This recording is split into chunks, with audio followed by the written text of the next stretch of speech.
अस्सलाम वालेकुम। पाकिस्तान की बुनियाद रखी गई। पाकिस्तान की बुनियाद किसने रखी थी? कायदे आज़म ने। हालांकि इतने शदीद बीमार होते हुए भी उन्होंने किसी को अपनी बीमारी के बारे में नहीं बताया। उन्होंने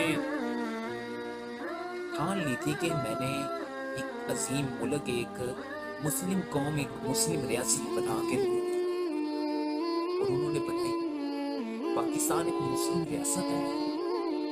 ये कायदे आज़म ने ही इनकी बुनियाद रखी थी। जो केस कायदे आज़म लड़ रहे थे, अगर उस केस के दौरान काफिर हिंदुस्तान को पता चल जाता कि कायदे आज़म बीमार है, तो उन्होंने तहरीक में इजाफा करवा लेना था। तो शायद आज हम इस पाकिस्तान एक आजाद मुल्क में ना बैठे। दूसरी तरफ अगर देखें तो कायदे आज़म ने ऐलान किया कि अब आप सब कौम, आप मुसलमान सब आजाद हैं, आप अपनी इबादत कर सकते हैं। इसका मकसद ये नहीं था कि आप पाकिस्तान में रहते हुए जो मर्जी करें, गलत काम करें। नहीं मेरे भाई, कायदे आज़म की बुनियाद रखने का मकसद ये था कि पाकिस्तान का मतलब ला इलाहा इल्लल्लाह है और इसमें रहकर हम आजाद इबादत कर सकते हैं। क्योंकि मेरे भाई, अगर हम गैर मुल्की, गैर मुस्लिम ममालिक में देखें तो इबादत नहीं करने देते। उन मुल्कों में मुसलमानों पर पाबंदी है इबादत करने के लिए। और दूसरी सबसे बड़ी बात देखें तो पाकिस्तान आजाद कब हुआ था? रमजान में, एक मुकद्दस महीने में पाकिस्तान आजाद हुआ था। तो मेरे भाई, मेरे बताने का मकसद ये है कि हमारा मुल्क जो है, इसकी बुनियाद ला इलाहा इल्लल्लाह है और इसमें रहकर सिर्फ हम इबादत कर सकते हैं आजाद रहकर। आजादी का मकसद ये था। और आज अगर देखें तो आजादी का मकसद थोड़ा सा उल्ट लिया हुआ है। कोई किसी को पूछने वाला नहीं है। यहां तक कि हमारे जो हुक्मरान हैं उनको कोई नहीं पूछ सकता, जैसे मर्जी करे। मुल्क के फर्द के गुरदार की क्या बात करनी है? हमारे जो लीडर है, हमारे जो ऊपर वजीर आजम बैठे हुए हैं, वही मुल्क के लिए मोहलिस नहीं है, तो हमारी कौम कैसे मोहलिस होगी? कायदे आज़म ने हमें एक आजाद मुल्क तो बनाकर दे दिया था। वो एक पंजाबी था, उसने कहा था कि जो पाकिस्तान का जो जो ग्रीन है, वो तो इसकी रहनुमाई करता है कौम की। जो ग्रीन कलर है वो कौम की रहनुमाई करता है, और जो सफेद है वो अमन को जाहिर करता है। अमन है। उसने कहा था कि अगर ये डंडा अमन की तरफ ना दिया होता, ये ग्रीन की तरफ दे दिया होता, कौम की तरफ दिया होता, तो ये आज कौम इस तरह की ना होती। ये उस पंजाबी का है, लेकिन उसने सही कहा था। ये कौम इस काबिल है। वो गोरे ने क्या कहा था कि पाकिस्तान की कौम ऐसी है, या तो इनको इनाम का लालच दे दो और या इनको डंडा। उसके बगैर ये कौम कभी नहीं सुधर सकती। तो मेरे भाई, आप साबित करें कि हम ऐसे कौम नहीं है। हम अपने मुल्क के लिए मुखलिस हैं। हम अपने मुल्क के लिए काम करें। गैर मुस्लिम को बताएं कि हमारा मुल्क आपसे कम नहीं है। लेकिन अफसोस उस कौम पर, जो कौम अपने वतन के लिए मुखलिस नहीं है।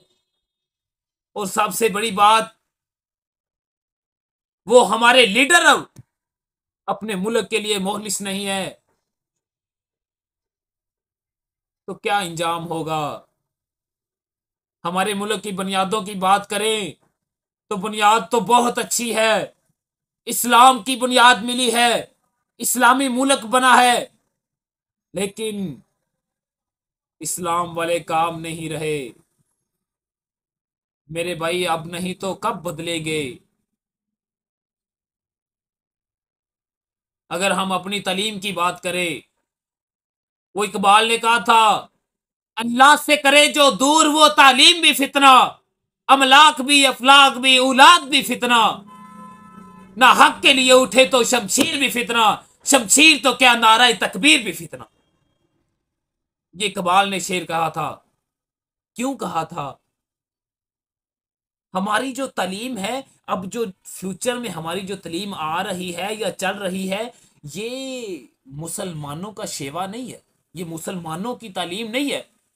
ठीक है, एक साइंस की तालीम, साइंस साइंस चल रही है, ये पढ़नी चाहिए, लेकिन इस्लाम भी उसी बराबर बुनियाद में लेकर आए, इस्लाम को भी बराबर में रखे।